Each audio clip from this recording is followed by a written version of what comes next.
What is up, everybody? Welcome to a late night edition of the Cat and Zach show. If you hate Alex, I've got good news for you. He's not going to be here for a long time. So, Oh my no, god. not sure why you would hate Alex, but how are you doing tonight, Cat? Wait, I didn't realize it was going to be for a long time. I know he's still on his European adventures this He's going week, to be correct? like this week or next week, something like that. He Oh, said most of well, April. we're kicking it old school with the C and Z show. I almost forgot how legendary our intro was. It gets me every time. It's hysterical. It is the stuff of legends. Let's take roll call. We got our queen, Alice. Why can't I click on the comments? Thank you, Opus. We got Alice. We got Tmoney. Charlie. He's in France, Wee right? wee. Yeah. Mandalorian Legion. What's up? What's up? What's up? Woo.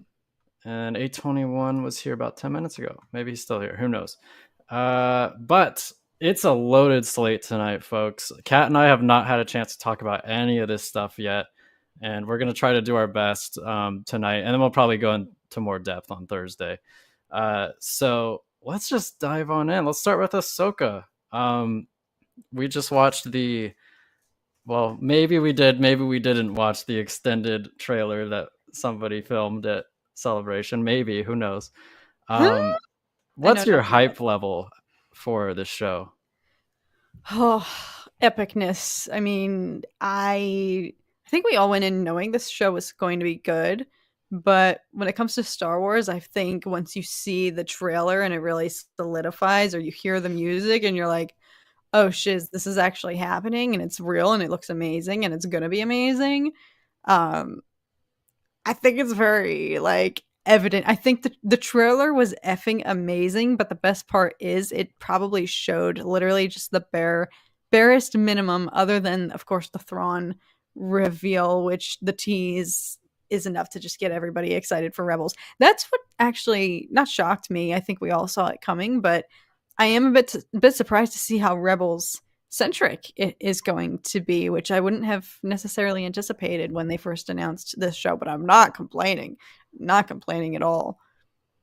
Yeah, 100%. And in the extended trailer, for those of you who have seen it, it gives me even more of a Rebels vibe. Just the color palette of some of the shots and the color grading, and then obviously some of the things that you see, which I don't really want to talk about in case people don't want to know. But um, it does. It's like a true Rebels sequel, and I when I first watched the trailer, I was a little disappointed visually. I thought that, namely, the opening shot of the trailer they released to the public, where she's in the ruined temple, I thought it looked really bad. It was like obviously volume, and then there were some other shots where I was like, this doesn't look as good as it could. But the more I watched the trailer like over and over again, I'm freaking hyped, man. Like it looks like it's gonna be good, and it's Dave Filoni, and I trust him probably more so than anybody in the Star Wars creative area. So I'm really hyped as well. Good point. Yes. Dave Filoni at the helm. It's hard to have any doubts associated with that, especially since this character is his literal child. And I feel like he's very much of the ilk of don't even bother making a show about Ahsoka if we can't get it right. I can't imagine him putting out a product that he's not 1,000% satisfied with. So I'm excited. I'm very excited about the cast, meeting some of the new actors who are going to be involved in this show. There's still a great deal of mystery, which I'm happy about, and I hope it stays that way. I'm honestly shocked it's happening already in August. I did not think it was going to be coming down the pipeline so soon, but I will Yeah. freaking take it. I thought it was going to be like practically end of the year, like late November type situation. So I'm relieved. It was cool, and I think one of the best parts about it was, so often with Star Wars trailers we see things that we're just really familiar with, like, oh, there's some shots of stormtroopers, or oh, there's a shot of Grogu or whatever, and it's like, okay, cool, but we've seen this. In this trailer there's a lot where I was just like, what is this? Like the people with the orange lightsabers, no idea what that's about. And I love that. I love like the freshness of it, right? And it's exciting, and then just the mystery behind it. Is Thrawn working for like, is he trying to rebuild the empire? Because we don't see him around any Imperials. We just see him by himself, and then the ships that he, like the bridge of the ship that he's on, does not look Imperial to me. I don't know if you noticed that, but there's like gold trim all over. It does not look like a like the gray palette of an Imperial Star Destroyer. So I think they're trying to misdirect us with the heir to the Empire thing. I Mm. don't I don't know if that's what he's up to necessarily, but I just love the mystique of the trailer. It seems like it's gonna be a hell of a fun time. Right. My only retort would be, isn't he a big art historian? He's a fan of classy That's true. artistic things, That right? So I is can true. imagine him having a pizzazz. Like, I don't know. That's the only justification I could have for why he'd have some gold trim in his quarters there. But no, that's a really good point. It's so much mystery, and Ezra, like that whole thing is just like everybody's been waiting for this to be explored since I think we all finished watching Rebels. So it's exciting that this show will be the vessel for that. That's my hope, though, that it doesn't take away from Ahsoka Ahsoka. herself. Yeah. Yeah, so I don't know. I saw I don't let me if you can enlighten me on this. Is Hayden confirmed for the cast? I saw people saying he was, but I don't, to my knowledge, I haven't heard that. I believe he is based on IMDb. Oh, and that can be sketchy. Yeah, it's. I think it wasn't it confirmed or very loosely confirmed, especially after following the momentum of the announcement that he was returning for Kenobi pretty I shortly after, right? Yeah, I if I remember correctly, Rosario Dawson retweeted something and people thought that that was a confirmation, but then she backtracked and said, "Oh no, like I just thought that she I think she thought that it was confirmed and she was reacting to it and she's like, "Oh, cool." But it wasn't actually a thing according to her. She could be lying. Oh, She could be lying. yeah. So, I I don't know. forgot about that. That's right. Hayden is Mm. confirmed in interviews. What interviews? Like with him or with, did they say it at the panel? I'm really curious because I really want him to be in it, and I think he should be in it because I need there to be closure between Anakin and Ahsoka. He needs to. He effing needs to. Hayden Christensen was right beside Rosario Dawson at the photo ops. Ironic. Charlie, I'm glad you made it, man. It seemed like you had a hell of a tough time getting over to across the pond, so I'm glad you finally did. The girl from House of Dragons is supposedly playing a young Ahsoka too. That would be cool. Millie Alcock? Or The younger, she plays young Rhaenyra. yeah. I mean, I guess there's a lot of girls. Oh no, are we talking about the actress who plays Lena Valarian? I'm just thinking of all the younger renditions of the women characters. I don't even remember some of That their would be names, sick. Yeah, I even the think it's characters. Lena was the 12-year-old who was gonna maybe marry Right. Viserys, and then that didn't go down.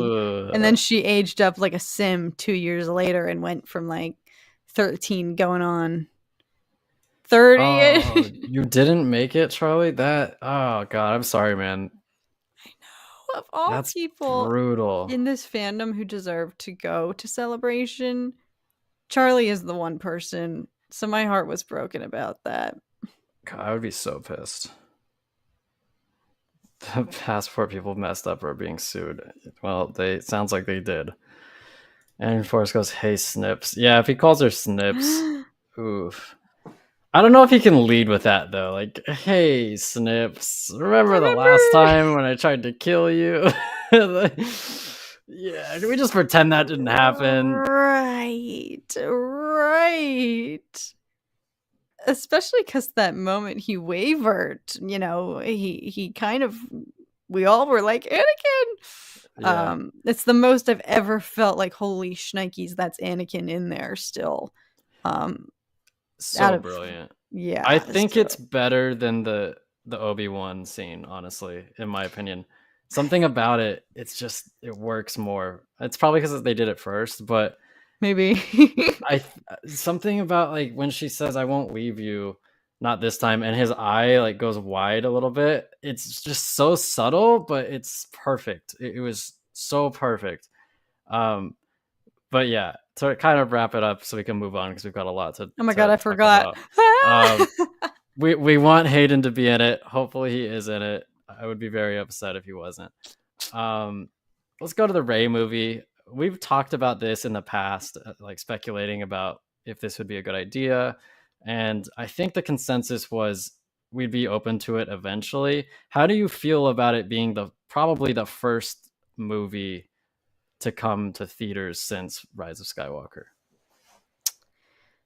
I I know you and I both have been asking for some post sequel content. Correct me if I'm wrong, but I feel like we've been on the same page about that, correct? Like, Yeah, just move on, go to a different timeline, clean slate, do whatever you got to do. But I would still love to see anything after the sequels, even though it inherently implies that there's some sort of new conflict. So I am curious as to what that conflict will be that will only suffice in one film, but I'm down. I'm excited about it. I'm a little bit shocked that it's going to be only just 15 years after The Rise of Skywalker, if I'm yeah, not mistaken, which I was hoping for maybe something more like 50 years down the line, but I think there's still some really good potential here to, I don't know, mend some wounds for people who didn't like the sequels necessarily, but there's opportunity now. Like, bring back John Boyega,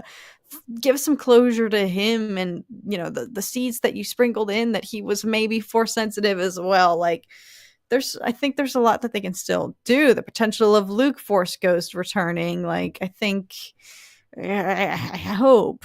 But I'm also just very excited for Daisy Ridley because I think she had a very difficult time after the sequels, and the fact that she was even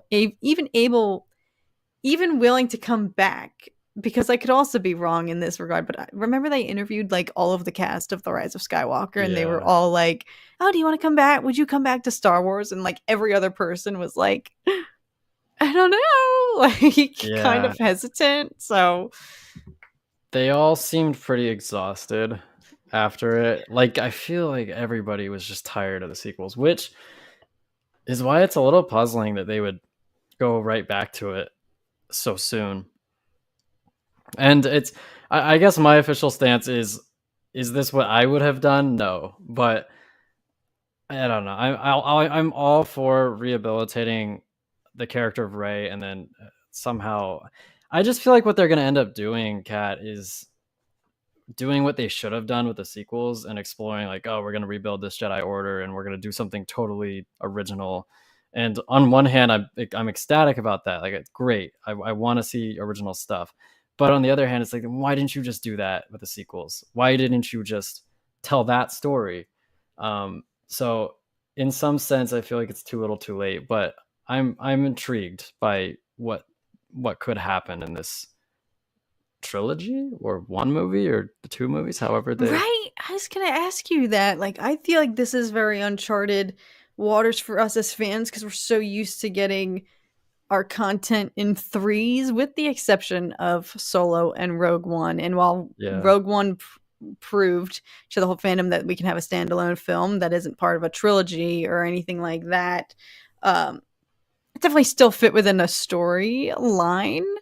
I feel like, and Solo, of course, we all know how that performed, and it was seemingly supposed to be part of a trilogy, which I still hope comes to fruition one day, although I think the chances are weakening by the moment. But yeah. so we've never really seen, so far, Rogue One, we only have one film really that was intended for just standalone, one film, that's it. So the fact that they announced three, I mean, do you think there could be another trilogy? I think what they're gonna do is each movie, like they announced three movies, none of them are related. But what I think is gonna happen is At least with the Rey movie and the first Jedi movie, I think they're gonna float the first movies out there, see how they perform, and if there's demand for a second one, they'll make a second Rey movie or a second First Jedi movie. And I think it's kind of smart because you don't rush into a trilogy and then you don't have another Solo situation basically where, oh, I mean, this movie didn't perform very well for maybe other reasons that we don't need to get into, but uh, they avoid embarrassment, I think, if they end up not making, because God knows how many projects they've scrapped over the years. Right. That's why I was shocked that we got not one, but 3 Yeah, confirmations about movies, which, like, I'm gonna hold y'all to it. If you announced it on the public stage at Celebration, I feel like that's a really good sign that they're going to actually happen. So that was like a really pleasant, a right. great surprise after we've come off this string of having a lot of films allegedly in development that got shelved and canceled and whatnot. So like this gives me a lot of hope. I like the what you're saying. I so do you think that they will approach each film like write it out so that in the event that they don't perform well, like it'll be fine, you know? Because Solo, like I think Solo is great on its own, but you can tell that there is some more to the story that they could have Yeah. tapped into and were setting things up for, but it still is fine on its own. Do you think it would be a Solo situation? Like they'll plant some seeds just in case they want to leave themselves with something somewhere to go? I think I think that it'll be a fine line to balance, but I think they're gonna lean towards setting up for another movie. In all likelihood, it's Star Wars.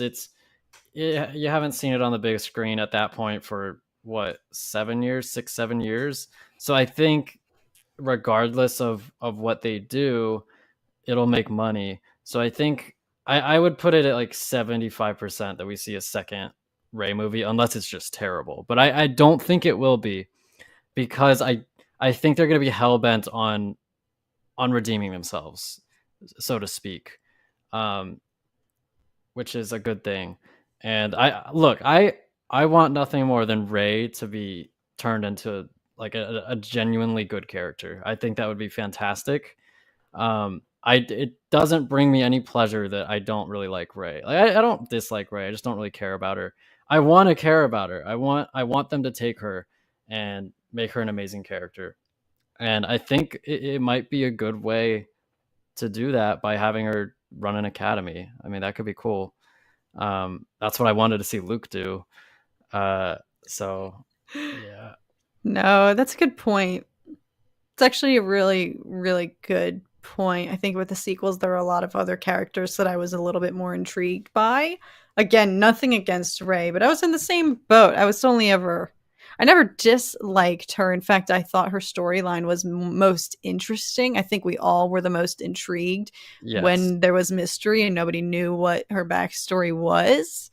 And then when the reveal came, I think a lot of people split off after that, or we all had our different mixed feelings about her heritage when it finally got revealed. So I'm excited that all that's kind of behind now, and I'm not going to be so fixated on who is she, who are her parents. Like that just consumed so much of the way I viewed the sequels until we got to the Rise of Skywalker. So I hope that they can. I hope you're right, and they can just move past that secret and that mystery and just like actually tap a little bit more into who she is and the pressure of like hearing from Luke how the OG Jedi failed and then seeing yeah. firsthand how Luke failed. Like that's a lot of nerve-wracking. Like so far every Jedi ahead of me has failed miserably clearly. So that's a big task for her. Yeah, and I never had a problem with her being nobody. My problem was that they teased us and acted like she was definitely related to Luke or Palpatine or Han Solo. Like J.J. Abrams was dropping breadcrumbs all over the place, and then we had to wait a couple years, and just that built and built and built and crescendoed into such massive anticipation, only for Ryan Johnson to be like, "No, idiots, she's nobody." So in a vacuum, I have no problem with her being nobody. I think that's actually a great storytelling device and a message to people everywhere. Like you can come from a freaking desert planet and become someone. I think it's a good message. And then they ultimately, undid that and had her be the granddaughter of Palpatine or whatever. So I definitely think Ray had potential. They just didn't. It was a misfire. But for all the reasons that I'm a little skeptical about the Ray movie, I am super excited for the first Jedi movie because this is what we wanted, Kat. This is everything we were asking for on that one stream where we were saying go 1,000 years in the future or go like 10,000 years in the past and do. We might have literally said tell the story of the first Jedi. I don't know. Oh, I'll have to go back and dang, watch. I think you might have, Zach. What even stream was that? I feel like we've said that every other I week. know. Like, just get us out of this time period. Just go. Nobody lives on Yeah. Coruscant. Yeah. But I'm super excited because literally they can do anything with this. Anything. There's the possibilities are endless. How are you feeling about this one? No, you're so right for all the reasons you said, like fresh slate. And that's actually such a good point. There's a lot of creative freedom here, a lot of artistic license to play around with. The galaxy, please, the galaxy cannot look identical to how it does now. Show me something completely stark contrast. Like, I don't even care. I don't care.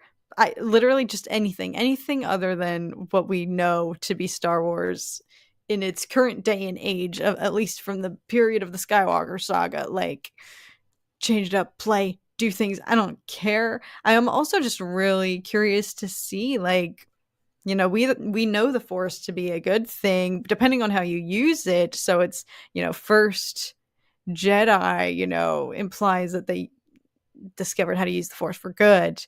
But what were the ideas of good and bad back then? Or was the first Jedi using the Force in maybe more chaotic ways? Like, I don't know. Like, they didn't have the same rules that the established Jedi Order has. So, like, that's going to be interesting seeing.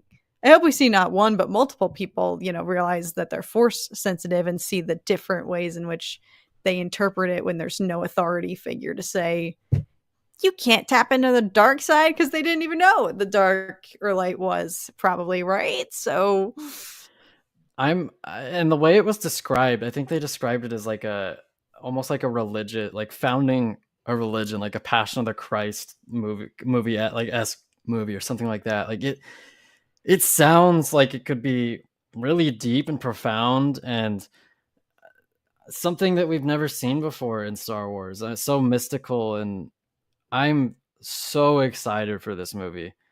God, I can't even really put it into words. It's gonna be.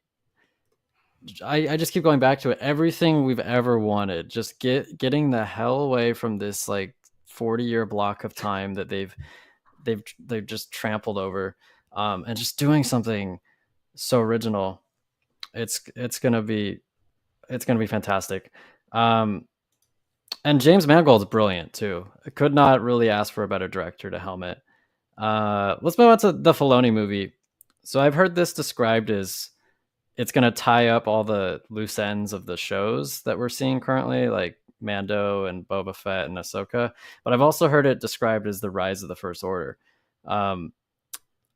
which I'm assuming it's going to be both. But do you think this is going to be the end of the current batch of shows, or do you think it's going to be just like a crossover event and then they're going to continue? Ooh, I imagine it's going to be final closure, final culmination. At least I would hope. If you're going to go out with a bang and do it with a feature film, yeah, I don't. Now that I know that it's also about the rise of the First Order, I feel like that's a very grim place to leave all of these shows that we love and are very passionate about, and then they all culminate to psych. Like, we all knew this was coming. It's not like a shock. Like, we know that the galaxy eventually descends back into First Order reign and darkness and whatnot. But it would be a ballsy place to leave it off in a film where, like, that's what happened. We all know what happens. It's not like they're breaking our hearts or anything. Like we knew it was going to happen. I don't. Ooh, that could be really interesting because Star Wars is great when it's tragic. Ah, man. I don't know. What do you think, Zach? I I feel like regretful that it has to build to that. You know, I've always felt that that these shows are kind of trapped by the fact that they have to lead into what the sequels are, which is basically just a rehash of the conflict we saw in the originals. Um, so it's almost unfortunate in my mind that this is how it has to go down. I would much rather, in a perfect world, it just ignore the rise of the First Order and all that will come to be and just do its own thing, because I genuinely think that we would be better off for it. Like Filoni and Favreau and Deborah Chow and whoever else is creating Star Wars, Dallas Bryce Howard, or Bryce Dallas Howard. I always mix her name up. Dice Dallas Howard. Any of that, I think that they would do better work than J.J. Abrams did, and unfortunately, they have to play nice with J.J. Abrams' work, and it's gonna be. Do you think Din's gonna die in this movie? That's what I keep thinking about. That's what everyone is saying. I'm hearing people saying that about this season, like because he's taken a bit of a back seat and they're focusing on other Mandalorians. Like maybe we're all just being we're rushing prematurely into it. Like, well, they must be killing him off if they're shifting focus. But you know, I mean, it could make sense because the biggest question is, where are all these people who are helping the cause now when the sequels roll around? Now, Din realistically would probably be older than Luke, like 80s maybe. I don't know, very old In the sequels. Yeah, he would be in his 60s, 70s. Yeah, because yeah, I assume he's in his 30s right now, late 30s maybe. right. 30 Yes. years plus. Yeah, he'd be an old ass man. Yeah, so maybe it's fine if he's retired by then. But you know, the questions about Grogu, like where is Grogu during this time period? You know, is he gonna get tied into the Rey film? Like, well, I guess Maybe. he's not even a Jedi. Maybe that's how they are dodging that. Because that was going to be the biggest question. Why isn't Grogu here? He's a little Jedi. What's happening with him? But if he's not pursuing the Jedi way anymore, and he obviously cut ties and split from Luke, Right. maybe that's how they're justifying that. Like, he's a Mando now, so it would make sense if he's not around. I don't know. Yeah, looking back on that, it was kind of dumb because having him go to Luke. I mean, in the moment, it makes sense. Like, oh, he's got to go to this pretty much the only high-profile Jedi left and learn. But we knew that he wasn't in The Last Jedi, obviously. Or we were at least praying, Yeah, because all of us were like, does he get incinerated? exactly. But they never would have done that because he's such a valuable asset for them market-wise. They're not going to kill Grogu, even in the sequels. Like, I'm pretty sure Grogu is the safest character in Star Wars that's alive right now. They could kill Ahsoka, they could kill Din, they could kill Rey before they kill Grogu. He is the most, like, he's their cash cow. Like, he prints them money. There's no effing way they're gonna kill Here's Grogu. the thing, though. When he gets older, he's not going to be as cute. Exactly. How long is he going to be a little baby for? Like, I guess a while. I guess a freaking while. Yeah, maybe another 20 years. Jesus, never 30 mind. years. So Because he's still, he hasn't aged that much since we saw him in the flashbacks at the temple. Like, he looks a little older, but like, he looks like a 2-year-old instead of a 1-year-old. Right. Right. He definitely does have something more babyish about him when he's at the temple. This episode is about to blow up. I've heard it better be. I better be like on cloud 9 after this. Like, I might need to go. I better be in the hospital, like cat style, because Ceased people to exist. Yes, because people are just hyping this up. So right, acting like this is going to change the face of the galaxy. Like, And even Katie Sackhoff and Rick, who's directing, I think the final 2 episodes, I might be mistaken, they were hyping the crap out of this at Celebration. So I feel like they wouldn't tease like that unless it was like going Yeah. to be really freaking good. Yeah. Oh, I'm excited. And it'll go live for Charlie in about 15 minutes, and the Right. rest of us, well, maybe in 10 minutes, and the rest of us in The about Last 20 of minutes. Us. Yeah, us Last of Us will be here. undesirables. But let's switch to Bad Batch season 3. So it's been announced that it will be the last season of Bad Batch. What do you Do think you, about that? My yeah, immediate thought was, what does Zach think? it's not a ton of time to ensure Sid dies. That's for sure. I was hoping for maybe 2 more seasons because I feel more comfortable about that. Uh, but my whole vendetta aside, I kind of wish there were 2 more, because 1 season, it's not a lot. It's not a lot, I Kat. think things are just heating up. Yeah, Like, yeah, okay, unless they're hearing the fans, saying, "Oh, we want let's show us the Rex and Echo spinoff," like there's a lot more that could be explored right now, and I feel like they're just cracking open. I feel like they've just started tapping into the conflict. The Senate, House senators are trying to dodge yes. Palpatine and everything, like the phasing out of the clones and their retaliation, this whole prison experimentation shiz. Like, I, I guess maybe not all of that is so centric to the Bad Batch's arcs because they have been operating very much outside of the overall cause that we know during this time period. But I just feel like they were just getting started. I'm so I know. glad I that there's agree with you. You're 100% right.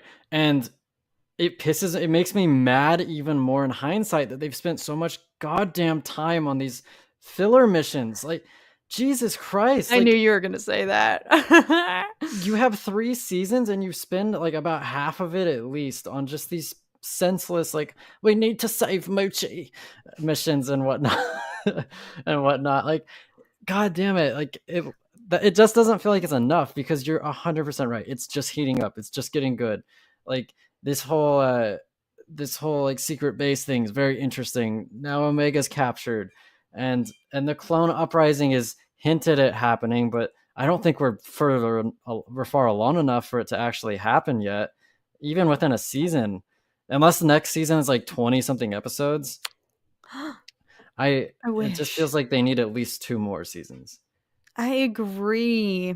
Maybe I'm also just salty because like we're so spoiled with Clone Wars, 7 seasons, freaking like Yeah, 25 episodes each with the exception of the final season, but like I you're right. I definitely I feel like the latter I have no complaints from episodes like what would it have been? I guess like 7 and 8 on.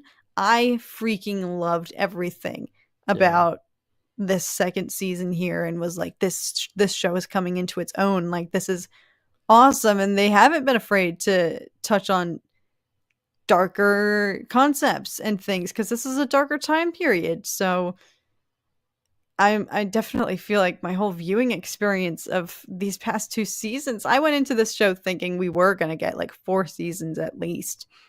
So I wonder what the decision is behind only 3 unless they have like I guess they must know how they just want to wrap it up, which Yeah. I can't complain. If they have a phenomenal ending and it's like, "Oh, frick yeah, that was amazing, amazing 3-season show." Like then I won't complain, but if it feels like when you watch a show that got like canceled early or something like that so they had to like rush the final season because the story was supposed to go further but then it didn't get re-renewed so they were like Right. we have to just Yeah. finish it now.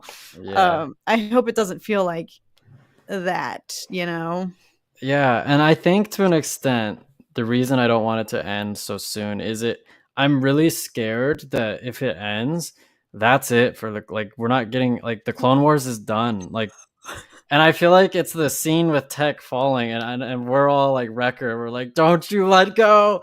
And then this is like he lets go, and then that's it, and we don't see the clones again for God knows how long because with not really any Clone Wars content aside from maybe Tales of the Jedi season 2 got announced during this. So if Bad Batch ends and maybe they do another animated show, but it takes place during the Old Republic or the High Republic, that's great and all. I'd love to see that. Don't get me wrong, but it will be sad leaving the clones behind and leaving this time period behind because, damn it, I still think there's so much to explore.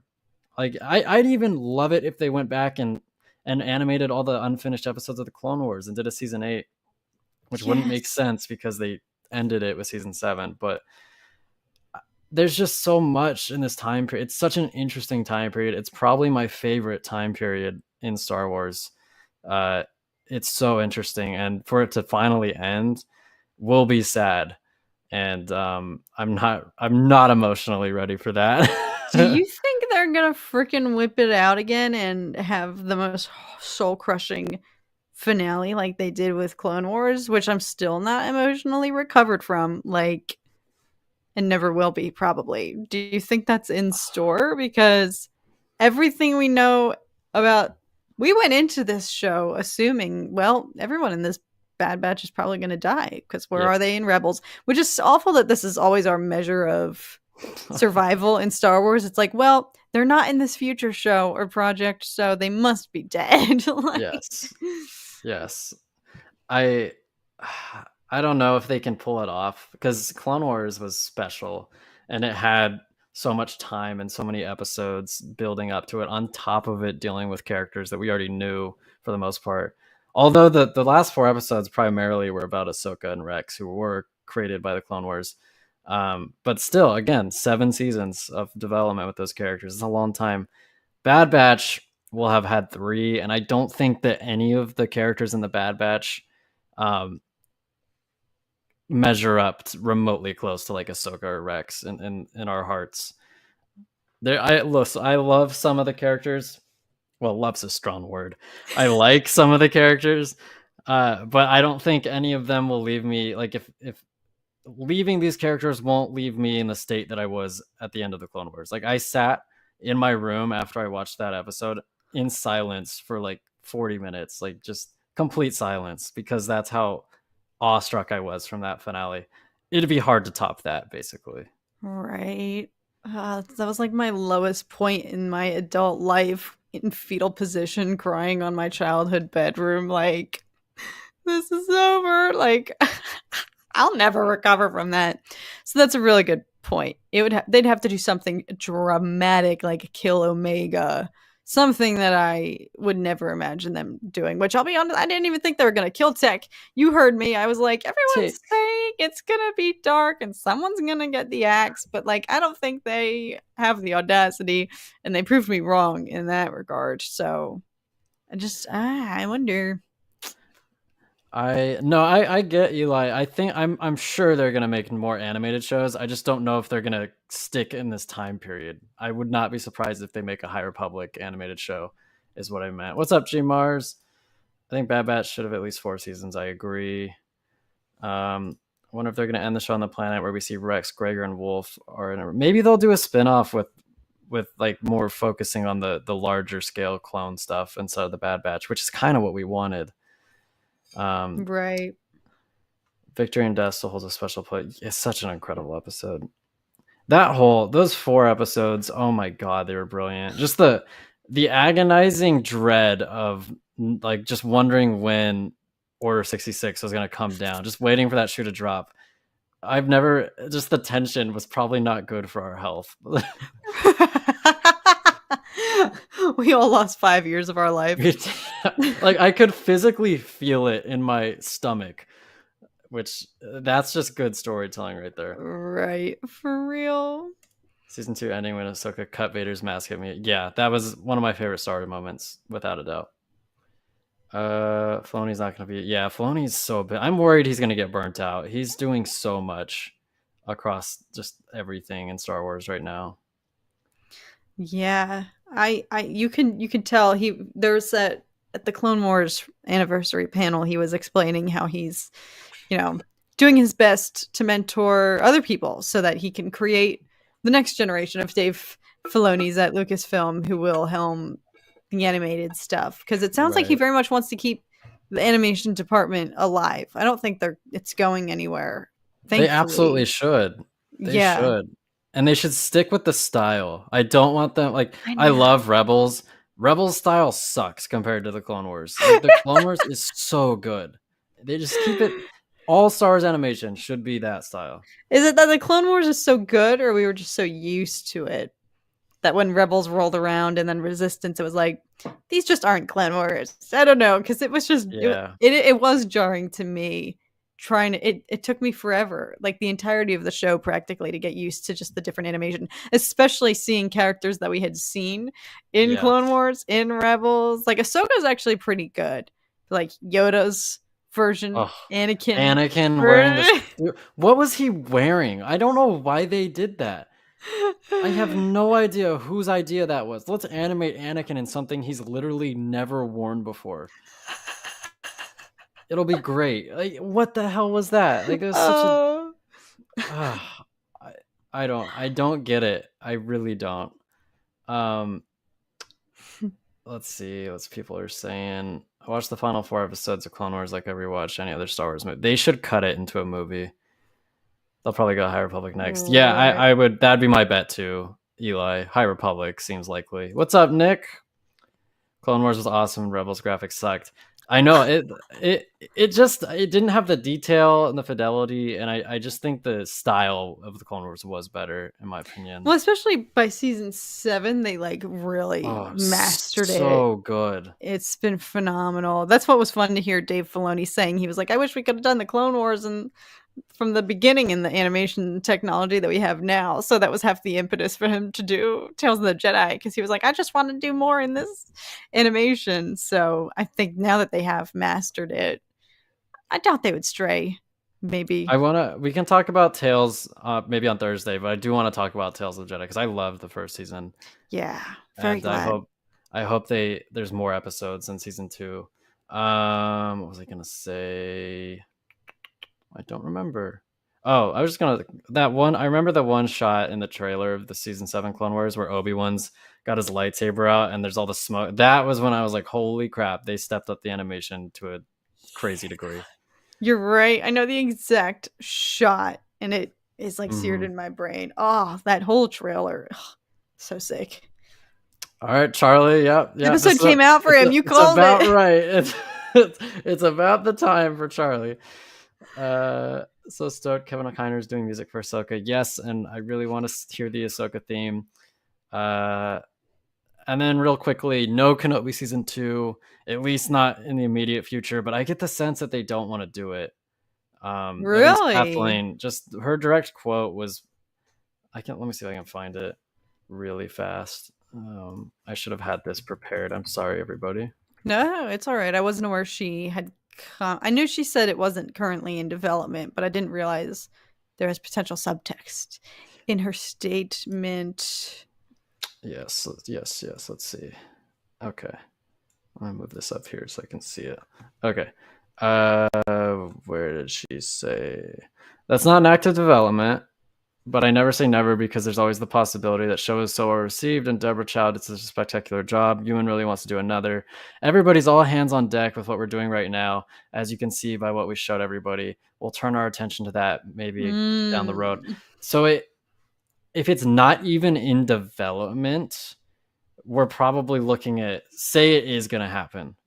And if it's not in development right now, we're probably looking at 2030.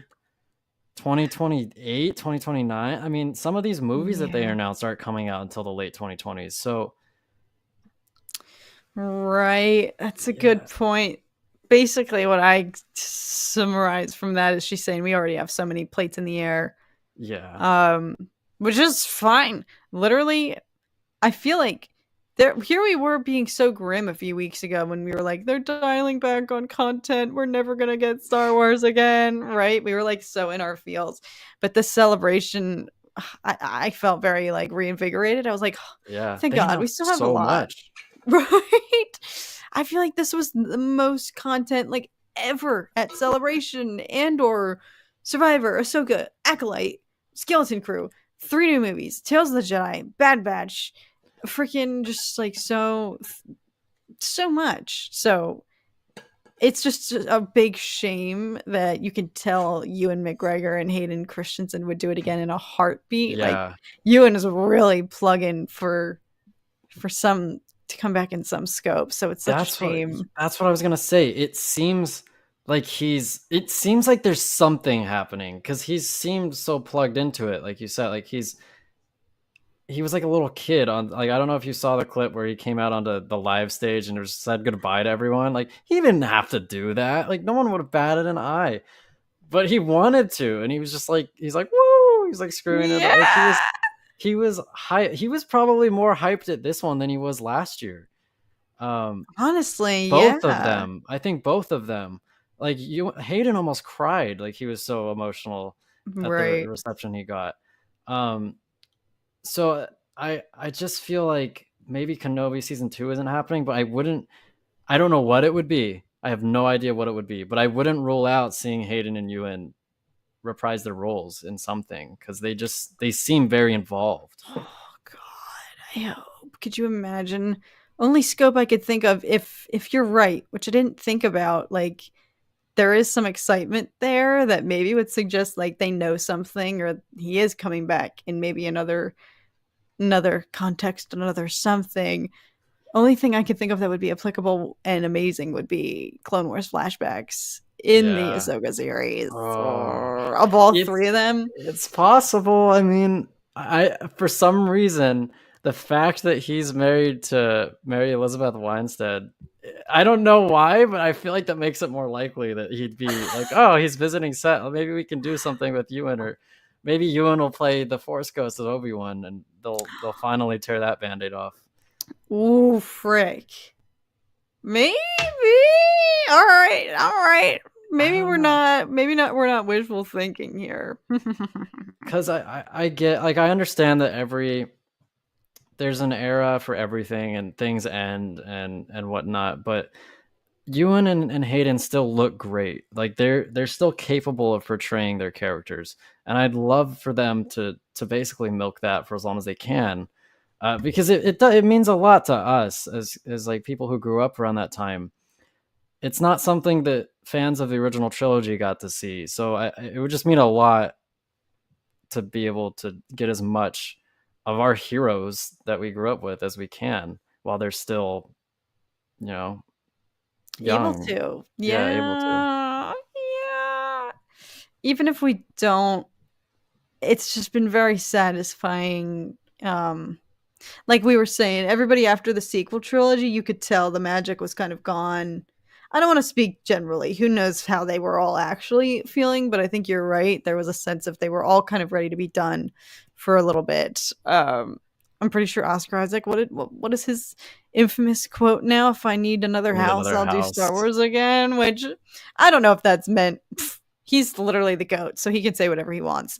I don't know if that was meant, to have any negative connotation or anything, but they were all definitely just in a place where you could tell the passion was maybe gone. Rightfully so. They had been working for so many years, and the Yeah. sequels weren't receiving the greatest reception. So I can understand how draining that would be. But to then, it's so that I feel like weighs on the fandom versus you have the two biggest legacy characters that both just loved. You can just see how much they loved coming back and love each other and love working with each other. And it just makes it, no matter how you feel about Kenobi, the series, like nothing can ever rob us of the happiness that those two reunited. And Yeah. I was thinking about that. I have my grievances with Kenobi. I think most of us do.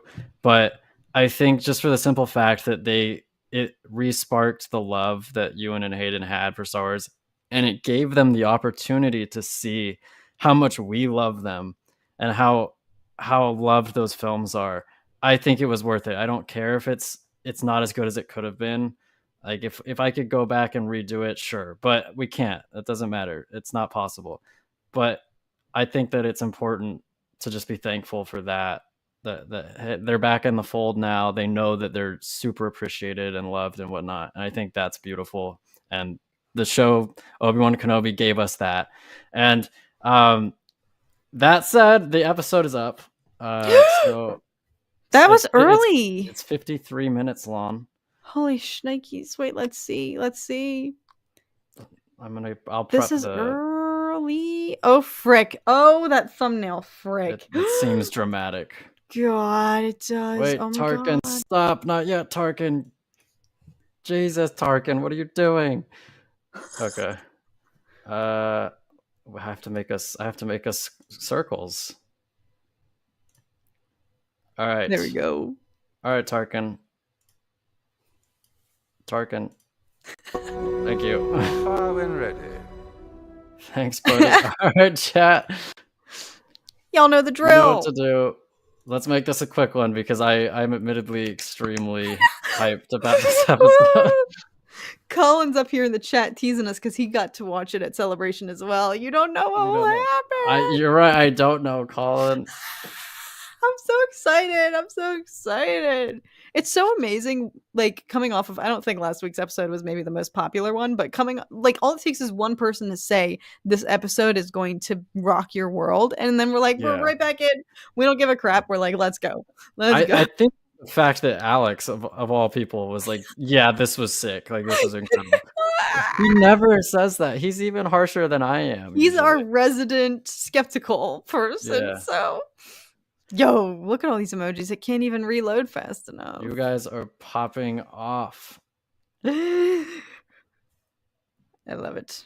All right, everybody. All right. Let's get this fired up. Kat, I will talk to you on Thursday. Enjoy the episode. Right. You too. Oh, see you on the other side, everybody. Yeah. Unless we die, we cease to exist. We might. We'll find out. All right. Peace out, everybody. Kat. All right. Let me get the stopwatch up. You guys killed it with the emoji rain, by the way. As usual. You guys are epic. Okay. I need to move. I need to start the episode. It's probably going to stall, so I'm going to learn from my mistakes. I'm not even going to start the timer until I know that the... Okay, I think it's working. All right, starting. We're going to move Opus onto my second monitor. And enjoy the episode, everybody. I'm going to skip the recap.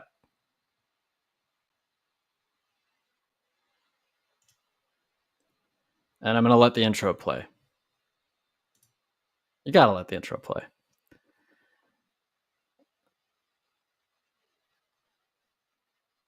Bring Star Wars back to the US. Yeah, we didn't talk about that, but us Americans are pretty bummed that it's going to be in Tokyo. Is the timer not doing its...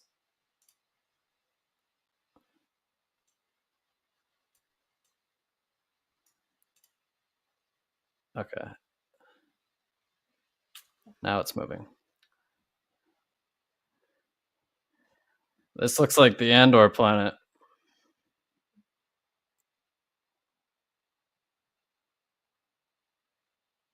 But it's Coruscant.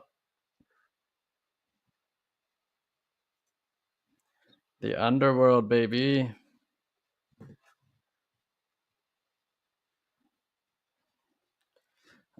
Elia Kane. Very Blade Runner. I love the look.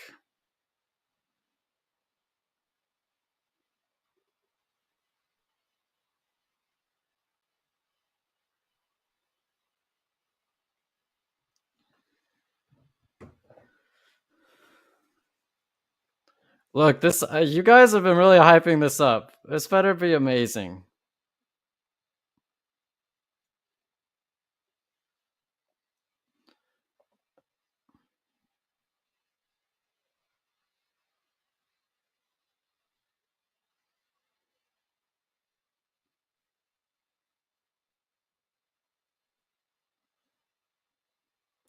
They showed it. Yeah, I heard. That's where all this is coming from. Everybody was saying how good it was from the panel. There he is.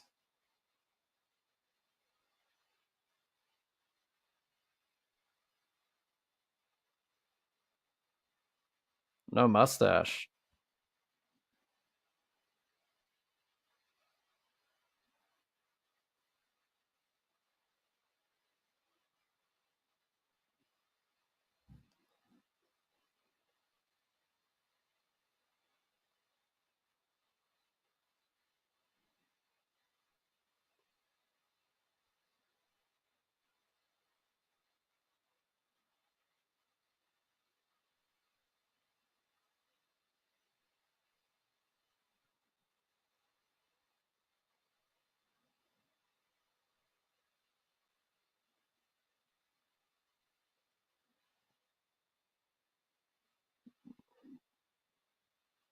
Oh crap.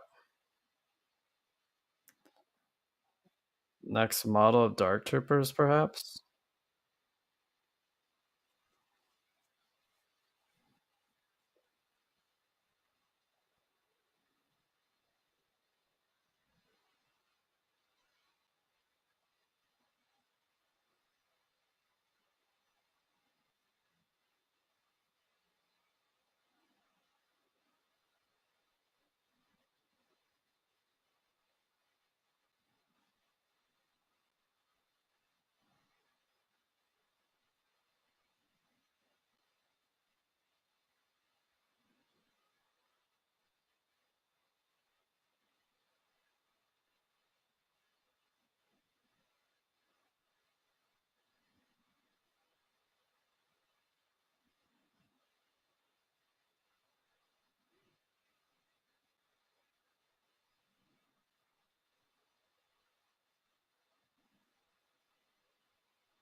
I guess that confirms it then.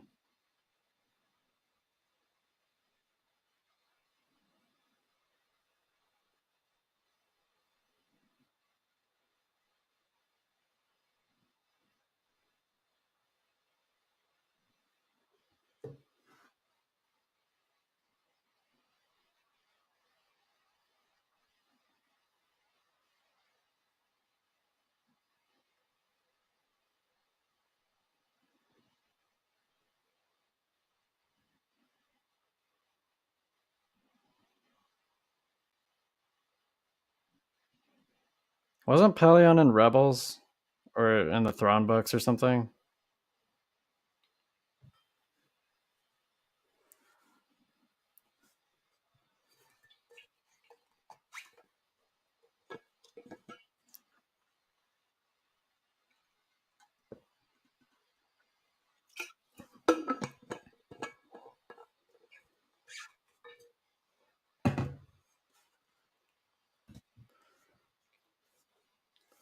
Yeah, definitely books. Right. I thought it sounded familiar.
I mean, who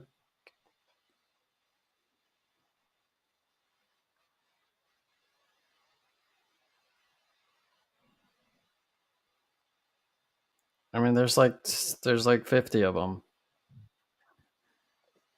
and Mandalore's basically completely in ruins.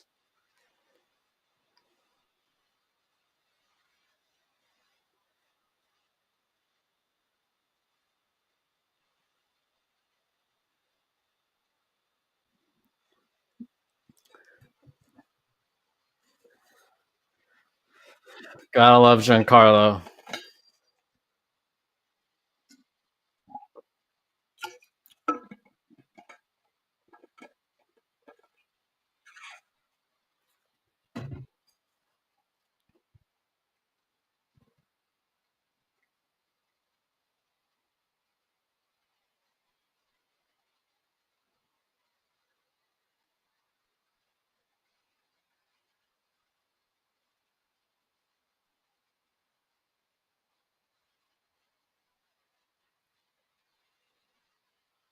Well, that's not good. That's really not good. Oh, it's the Mandalorians.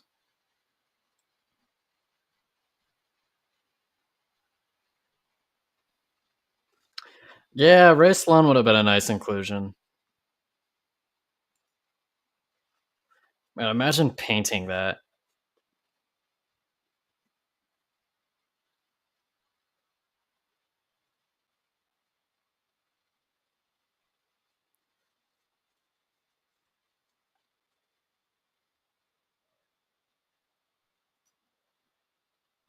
He really does like playing Moff Gideon, which is cool.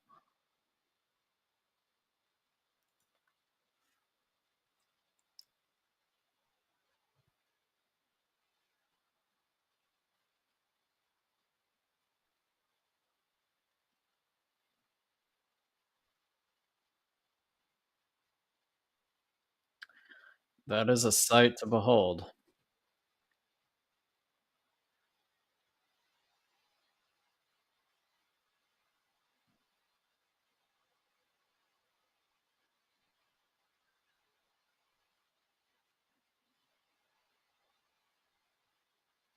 She's basically the mom, Grogu's mom now.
He's back.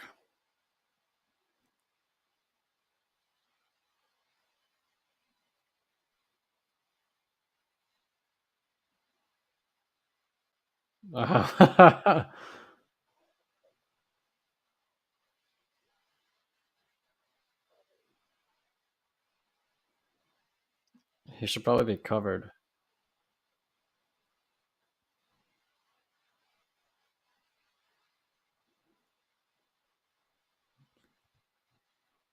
Is Grogu gonna go in there?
This is hilarious.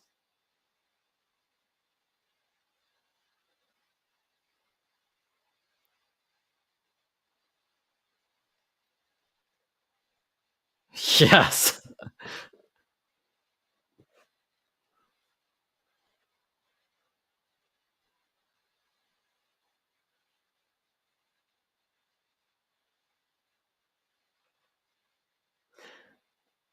Extensive voice work was required by Taika Waititi.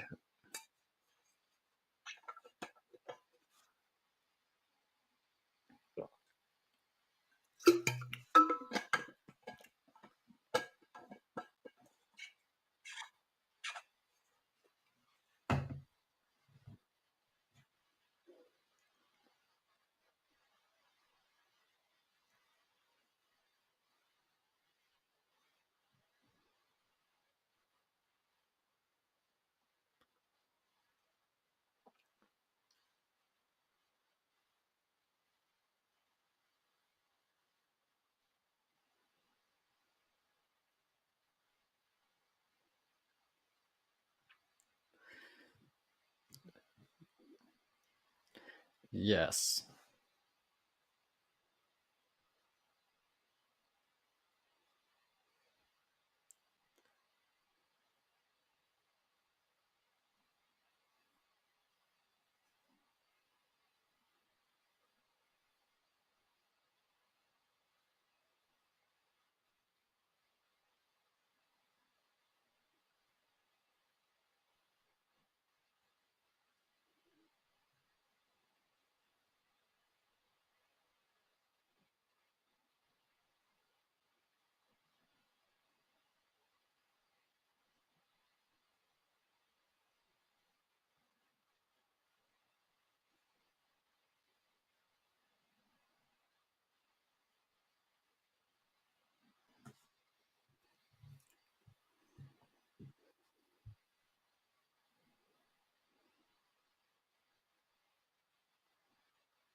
Yeah, I remember hearing something about the IG thing as well.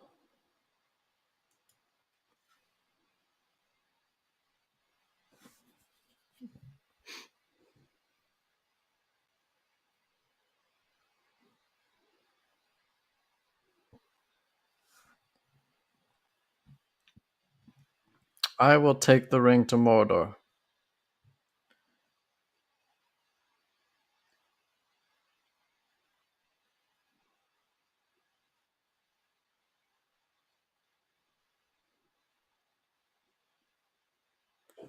Well, that dude's probably gonna die.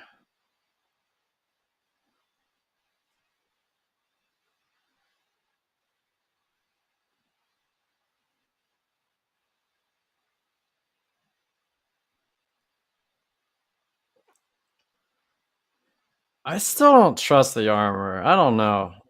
Something about her.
That's a pretty badass shot.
Paz armor must be so heavy.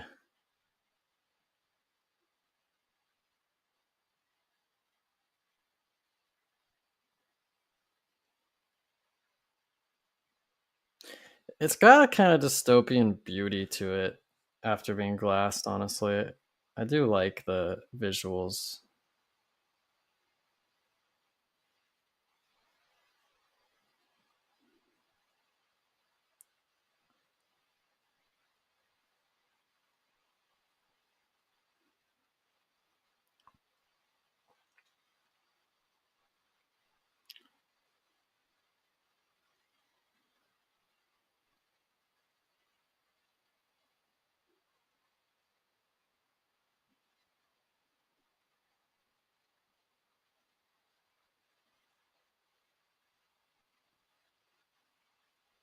Huh.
Is that Skinny Pete from Breaking Bad?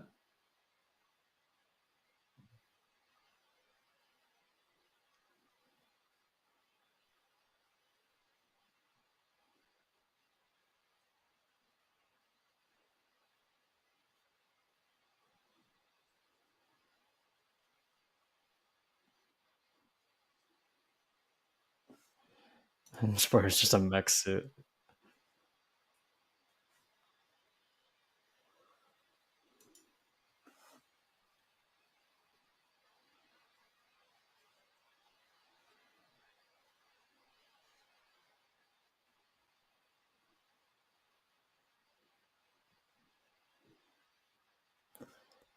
Yeah, it's a guy. It's a guy who plays Skinny Pete. Hell yeah.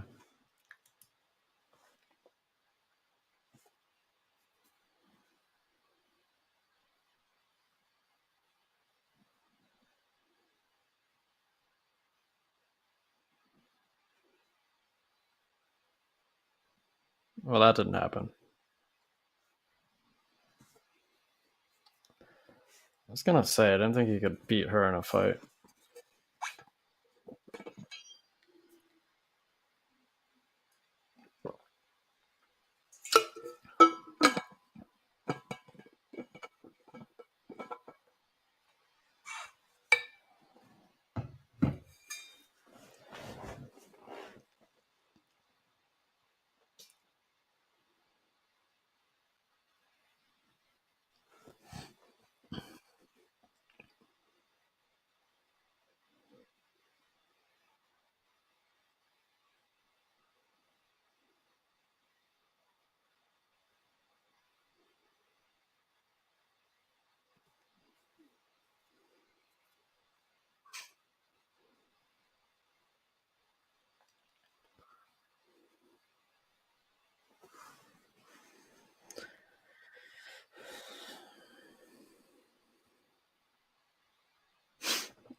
I don't know. Revan did it. Revan beat you guys.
Hell yeah. If they kill Skinny Pete, I'm rioting.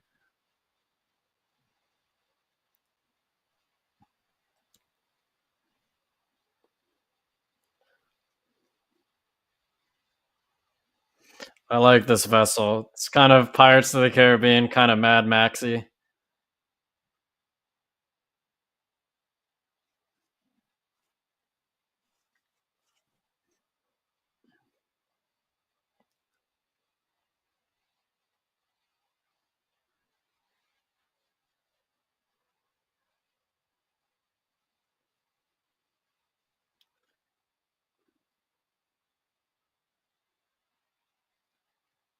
Everyone's gonna be dead, aren't they? The f-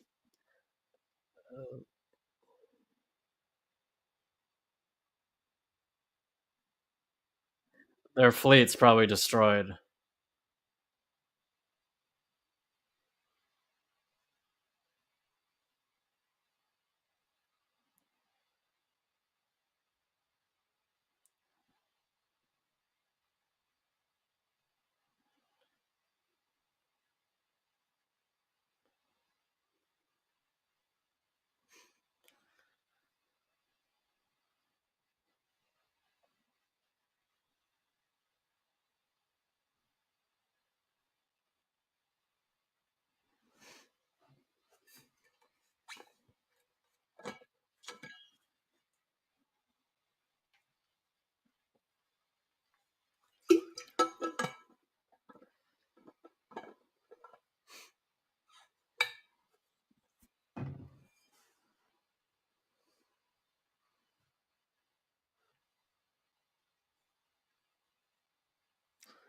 This is why they never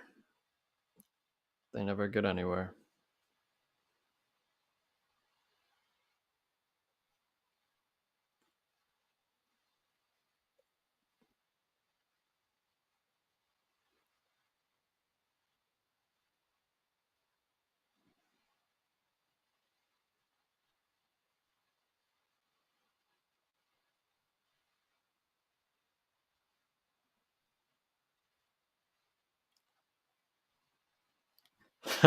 I would I wouldn't I mean, I'd feel mixed emotions about it. Obviously, as a Star Wars fan, it'd be jarring if that happened, but as a Breaking Bad fan, it'd be hilarious.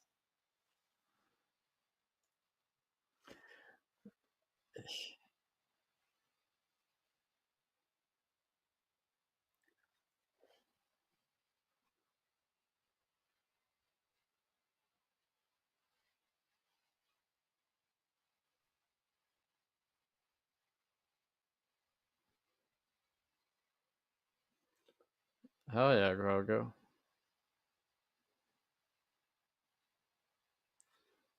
I mean, if a baby's more wise than you must be doing something wrong.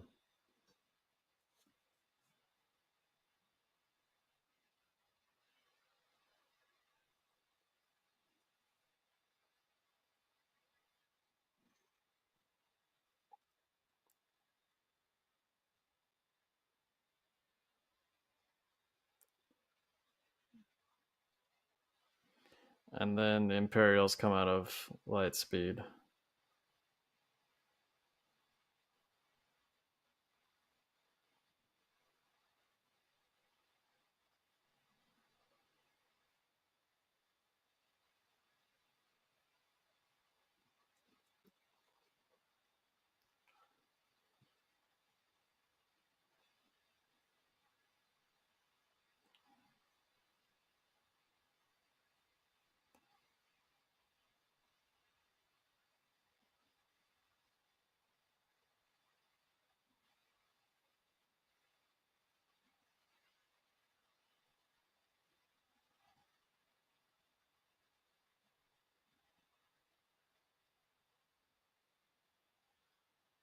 It's Godzilla.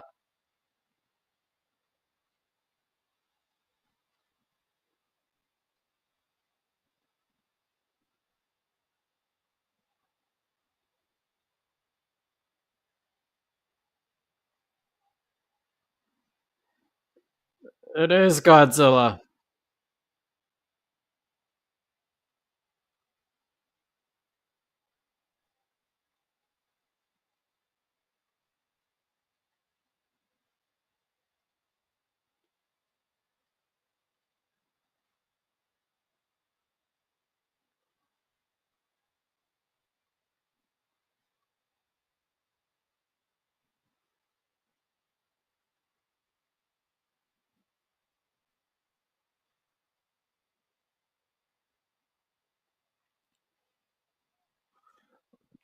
Psycho, really amazed. Yeah, totally, Mr. Fat.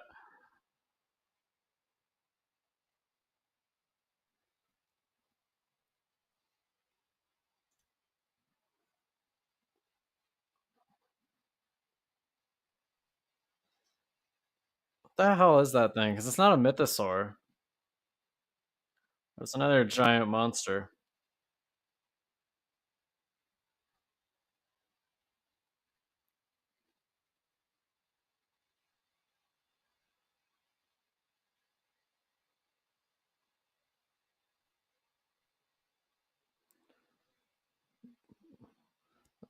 The Mines of Moria.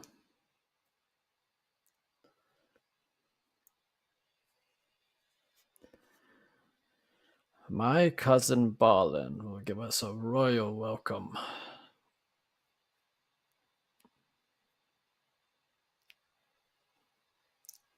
They call it a mine. A mine!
They were on Mandalore the whole time.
Well, he just made a classic villain mistake, leaving the main character alive.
R.I.P.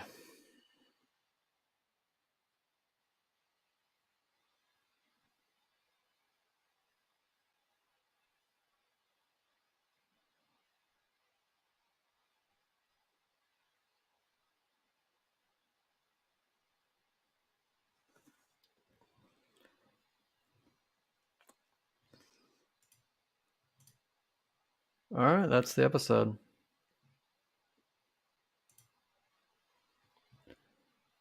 Let me stop this timer. We don't need it.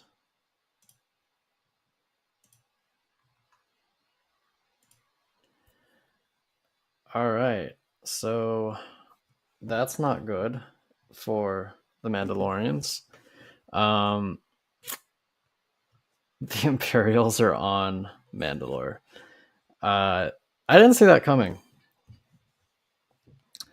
And I don't know. Like, it was a good episode. I think that it was a little overhyped. I wouldn't say it was incredible. It was good. I enjoyed it, but uh I think it was a little overhyped. Um yeah. I'm looking forward to the season or episode 8 though. Saw it Friday. Yeah, I imagine it would have been better with 4,500 or 3,500 Star Wars fans in a big screen. But it was good. I liked it. Moff Gideon has himself a Dark Trooper suit. And it's kind of just a lot to process, which is what I'm doing right now. What would you guys give it on a scale from 1 to 10? I'd probably give it a. I'm between a 7 and an 8. Probably 7.5. Better than last week's episode, that's for sure. 100%. I mean, it's not really hard to be better than that, to be honest. Glad we got the sequel to IG-11, IG-12, 7.5. Yeah, I agree. I don't know. Like, it was good. I don't think it was a masterpiece, though, which is what I was expecting. Like, there was a lot of elements that I enjoyed. I enjoyed the world building. I enjoyed the overall look of Mandalore, seeing more of it. I thought that the messaging of we need to stop fighting each other because this is always our downfall. I think that's great. I don't know. I think it just lacked that oomph, that final oomph. Like Paz, I liked Paz, but I didn't really care about him. If that had been Din, oh my god. Not saying I wanted it to be Din. I don't. But if that was Din, could you imagine if Din went out in like a blaze of glory like that while Grogu and Bo watched? That would have been ballsy. But Paz, a solid character that we didn't really get that much of in terms of actual character. Yeah, one episode left. This season has flown by, Colin. Not a bad episode by John Fav. Yep. I thought Gideon was gonna rip Din's helmet off. I thought he was gonna kill Din or something. If he was smart, that's what he would have done. He got killed by Praetorian guards. Indeed, he did. I mean, 3 against 1 after he was tired and deprived of his weapon. Not great odds for Paz.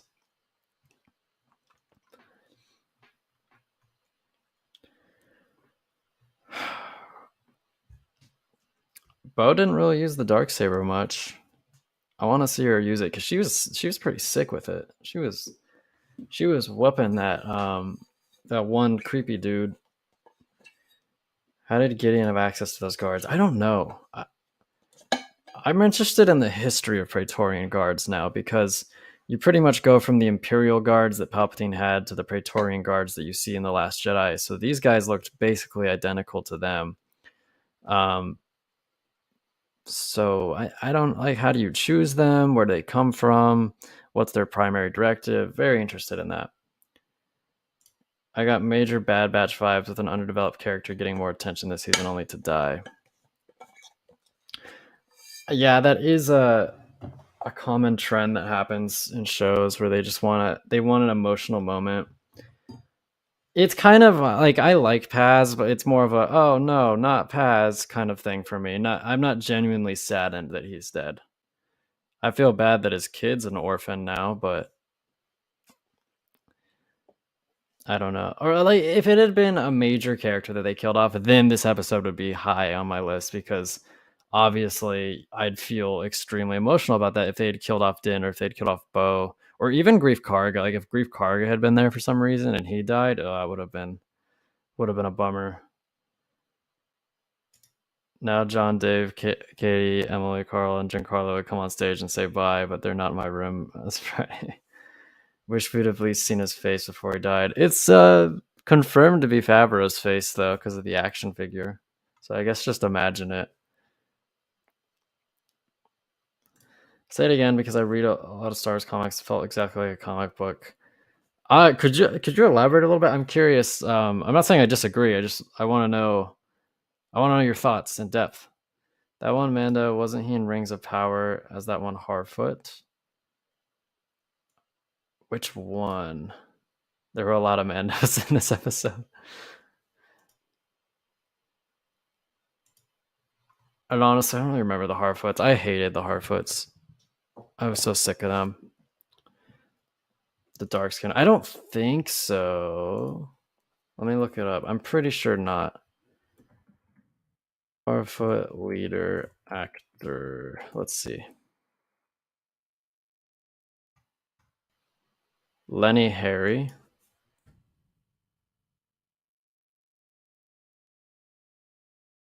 let's see. Can I get a filmography, please? Television. No, it doesn't look like it. S.W.A, that was his character in Lord of the Rings. He looks like him. He does a little bit. Yeah, I mean, definitely set up. I think it was a good episode to set up the finale. I think that it sets the stage for an epic clash between the Imperial remnants and the Mandalorians. I'm excited to see if next episode has anything to do with what will happen in Ahsoka. Like, will we get a little taste of Thrawn? Because they mentioned him quite a bit and they talked about him. So it wouldn't be surprising if Thrawn showed up at the end or in a post-credit scene. Did you catch that Hux's father is part of the council? Yes, I did. So I had the feels of Django Bloodline just mixed with other random stuff. You can run into a random comic issue. Okay, I can see that. Valuable, huge. Also hope for a big surprise, as you said. There's always a big surprise. I mean, last season's was Luke's. Luke's surprise took everybody like completely by shock. I wonder if they are going to try to one up that. Thrawn would certainly. I don't know if you can one up that, but Thrawn would be a big surprise. I wonder if Gideon will survive. I wonder if anybody major will die. I don't think they'd kill off Din, but I'm not 100% sure. I don't think they'd kill off Bo-Katan just yet. Django Bloodline was the Death Watch Civil Wars. There were tons of Mandos. I would love to see that in live action. I think we'll get Thrawn as a name drop. I could see it going either way. Because usually in writing, if you mention a character like that, it isn't surprising to have them show up later on.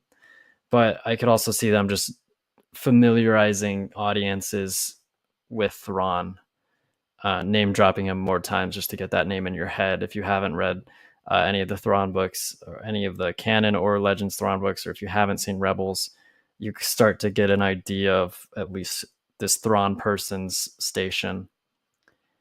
Just got done. That was really good. Yeah, it was pretty good. I'll say it again. I don't think it was as amazing as people were saying it was, but it was definitely good. One of the better seasons or episodes this season. Pelion was on the council too. He was mentioned when the space whales were attacking. Yeah, I remember Thrawn going like, "Get Captain Pelion," because it stuck in my head because it was one of the only times Thrawn ever lost his composure.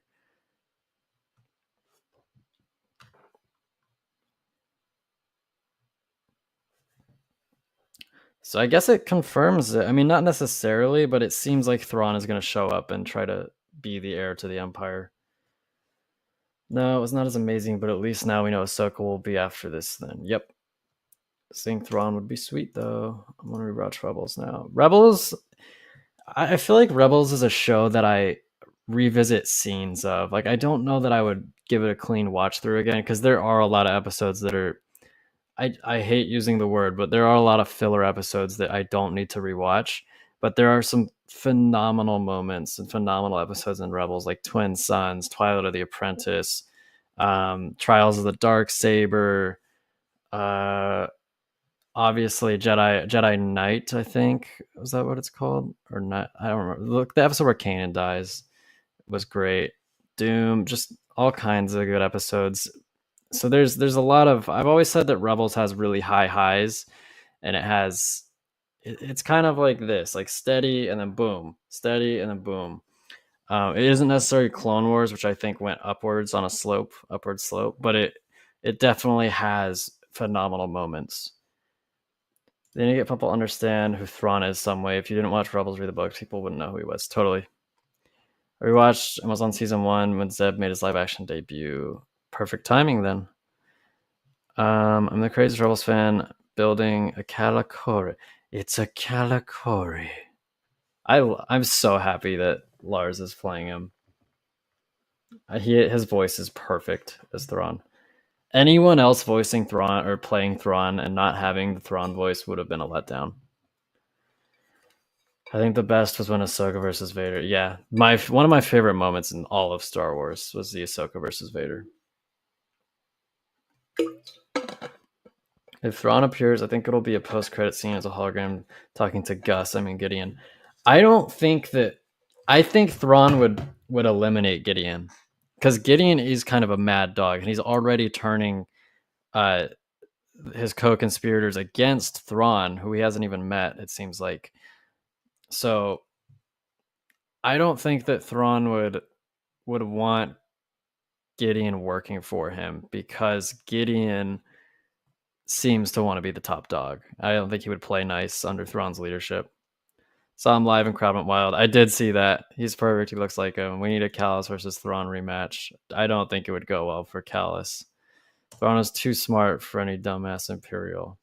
Yeah, but what's so interesting about Thrawn is he's militarily brilliant, but he's not good at politics. So if he were to try to be the leader of the Empire, I don't think he'd be good at it in terms of navigating the political pitfalls. Like, that's what Palpatine was brilliant at, and Thrawn doesn't have that. The books make that very clear, that he's not a good political strategist. He's great on the battlefield. He's like let me think. Like some of the generals, like Grant, President Grant. Like, he was a great general in the Civil War, but he wasn't an amazing president, because some guys are just cut out to be brilliant strategists on the battlefield, but they don't have that same, like, that not transferable skills from that to politics. And that's kind of how Thrawn is, which is interesting. Like, that's his weakness. Wouldn't it be interesting if the spy woman actually works for Thrawn? No, Gideon. That would be interesting. I was so happy to see Giancarlo Esposito again. He killed it in this episode. He was one of the best parts. Live action Thrawn looks like blue Elon Musk. Yeah, I've seen those memes. He does a little bit in the still. I think when it was live, if you saw the extended trailer with that shot of Thrawn, it looks better. By the way, that's viewable on a certain Discord. If you join a certain Discord, you can see that extended trailer.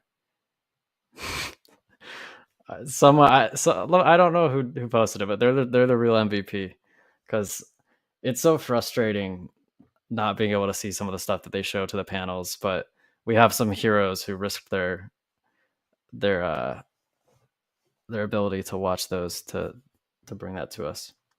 I heard Thrawn is from Avatar. Kinda.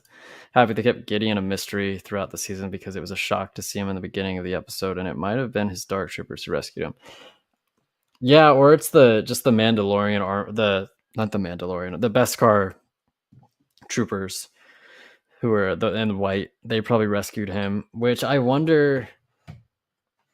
The logical thing for the New Republic to do is to follow up with the Mandalorians, because they'd be like, "Yo, we found traces of Beskar at this attacked shuttle. Did you do it?"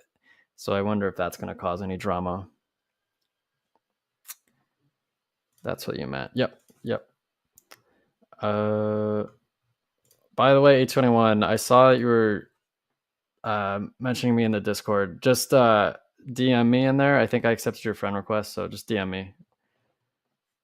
Thrawn could grab Eli from the Ascendancy fleet and negotiate policy for him. They really controlled everywhere in the crowd that nobody films it.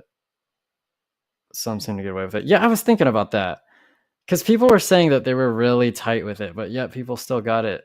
And the Ahsoka trailer that I saw, it was pretty well shot. Like, I could see the whole screen. So someone wasn't doing their job. But I want to talk a little bit about Thrawn, because if they are setting him up to be the new leader of the remnants, or the First Order, or whatever, I think it contrasts a little bit with the Ascendancy novels, because Thrawn was always sort of working for the Chiss Ascendancy, not so much the Empire. He was just working for the Empire to kind of have a deal in place with the Empire and the Ascendancy, So if the Empire fell, I just don't see Thrawn selling out to try to revive it. I think he would.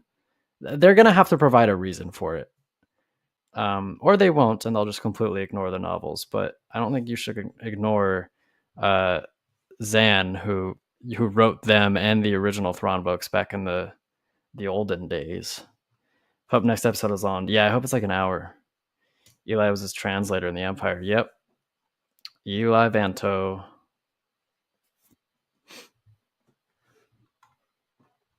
I wonder if they'll do that, if they'll explore that, because because the Thrawn books kind of came out concurrently with Rebels seasons 3 and 4, and Rebels almost completely ignored anything that was happening in the books in terms of character, mostly in regards to Thrawn. Like, he was a little different in the show than he was in the books, and it felt like the books adapted more to the events of Rebels, and then Rebels just didn't really acknowledge the events of the Thrawn books. So yeah,